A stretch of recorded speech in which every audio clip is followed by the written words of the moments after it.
1 Corinthians 3:1. Dear brothers and sisters, when I was with you, I couldn't talk to you as I would to spiritual people.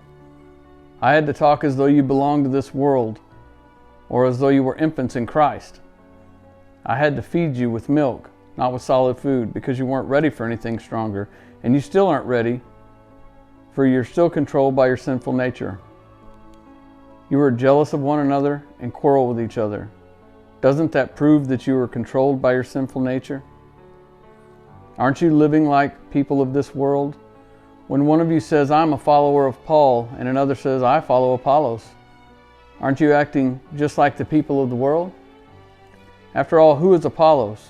Who is Paul? We are only God's servants through whom you believe the good news. Each of us did the work the Lord gave us. I planted the seed in your hearts, and Apollos watered it, but it was God who made it grow. It's not important who does the planting or who does the watering. What's important is that God makes the seed grow. Hey y'all, it's Caden with Rise 333. I would love to tell you that I just hopped right out of bed this morning, and before my feet even hit the floor, I cracked open my Bible and I found the passage that I just read to you, because I was seeking first the kingdom so that all would be added. Truthfully, that was probably about the 53rd thing I did this morning, because I'm human and I fall short. But once I did get to it, it reminded me of a different time in my life. I went to a different church in a different town, and I was convinced at that time that my spiritual growth could only come from one pastor, from one guy. You see, at that time, I was a one-year-old Christian with 40 years experience at being a one-year-old Christian. So I was really selling the power of God short. So we get to church that morning and we find out that the usual guy isn't there. And the guy that came up there, I didn't put a lot of faith in him, or faith in his message, I guess.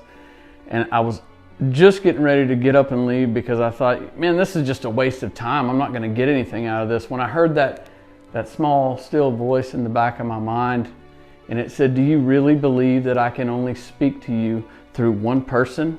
Do you really think that I am that limited? So I sat back down and I listened to the sermon.